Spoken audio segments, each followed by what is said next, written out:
అదే RTV app వార్తల్ని క్షణాల్లో చదివే అవకాశం ఉంటుంది. ఒక న్యూస్ పేపర్, ఒక టెలివిజన్ ఛానల్ మీ చేతుల్లో ఎప్పుడూ ఉంటాయి. இறை நம்பிக்கை மட்டும்தான் தனி மனித ஒழுக்கத்தை பேணி காக்கும். இன்றைக்கு திருப்பதி திருமலா வெங்கடாஜலபதி கோயிலில் தினந்தோறும் ஏறக்குறைய 80,000க்கும் மேற்பட்டவர்கள் வருகிறார்கள், இறைவனை வேண்டுகிறார்கள் என்று சொன்னால், இதை பரப்புவதற்காக யாரும் எந்த முயற்சியும் எடுப்பதில்லை.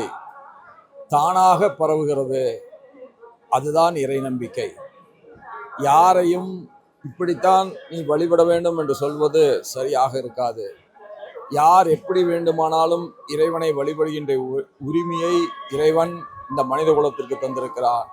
அது பேணி காக்கப்பட வேண்டும். அப்படி பேணி காக்கப்படுகின்ற இடங்களில் மகத்தான இடமாக நம்முடைய திருப்பதி வெங்கடாஜலபதி திருத்தலம் அமைந்திருக்கிறது.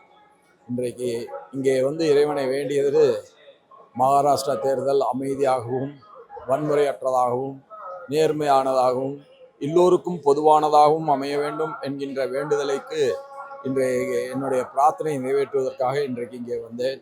வெற்றிகரமாக இறைவனை வழிபட்டு அந்த மகாராஷ்டிரா மக்களும் இந்திய பெருமக்களும் தமிழகத்து மக்களும் வாழ்வில் எல்லா வளங்களையும் பெற வேண்டும் என்று வேண்டி இறைவனை வேண்டி இன்றைக்கு மீண்டும் மும்பை திரும்புகிறேன்.